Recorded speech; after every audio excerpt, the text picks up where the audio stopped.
ဒီနေ့တော့ရခိုင်ကြီးတိုးဝက်သားဟင်းရှက်မှာပေါ့နော်ဒီအတဲ့ပစ္စည်းတွေကတော့ကြက်တန်ဖြူမလုံးကြက်တန်နေငါးလုံးပြီးရင်ငရုတ်ကောက်စီနင်းနေပေါ့နော်ငရုတ်ကောက်စီနင်းနေထင်မယ်အဲဒါကိုအကုန်လုံးထောက်လိုက်မှာပေါ့နော်အကုန်လုံးထောက်ထားလိုက်မယ်ပြီးရင်တန်တန်လေးရှင်းထားတဲ့အိုးကို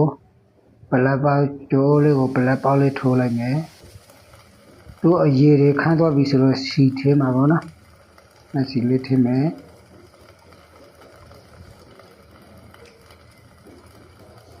အဲ့တော့ကိုအနေအများကြီးကိုကြိုက်တယ်လို့ထဲပေါ့နော်နော်ဒီလောက်ပဲထဲလိုက်မယ်ပြီးစီပူသွားတဲ့ခါကျတော့ပါလေးလှီးထားတဲ့ကြက်တန်နေကိုထဲမှာပေါ့နော်ပြီးရင်နည်းနည်းလေးအနှင်းထောက်ထားတဲ့ဟိုကြက်တန်ဖြူငရုတ်ကောက်စေးကျင်းအဲ့ဒါတွေကိုထဲပြီးတော့နည်းနည်းမွေပက်မှာပေါ့နော်ပြီးစနွေးမုံထဲမှာပေါ့နော်စနွေးမုံ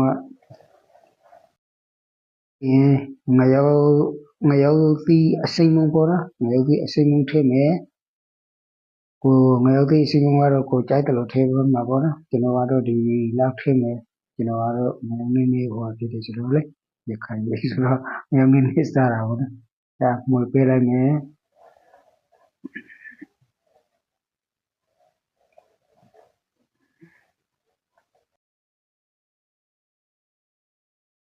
ဒီအသင်းစေးထားတဲ့ပိုးသားလေးကိုထည့်မယ်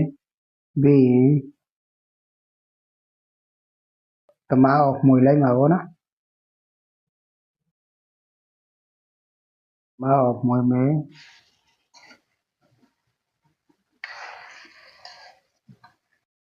ပြီးရင်စာနည်းနည်းထည့်မယ်ဟင်းချုံမှုနည်းနည်းထည့်မယ်ပြီးရင်မဆလာနည်းနည်းထည့်မယ်ပြီးရင်တမအောင်ပြန်ပြီးတော့မှွေမှာပေါ့နော်မဟုတ်တော့နည်းနည်းပြီးရင်ငါပြရင်နည်းနည်းထည့်မယ်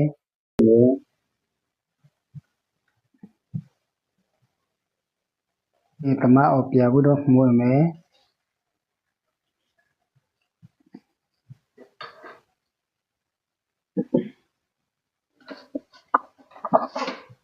ပြီးရင်အဖုံးအောက်ပြီးတော့ခဏလေးနှက်ထားလိုက်မှာပေါ့နော်ခဏလေးအချိန်ကြာတော့ပြီဆိုတော့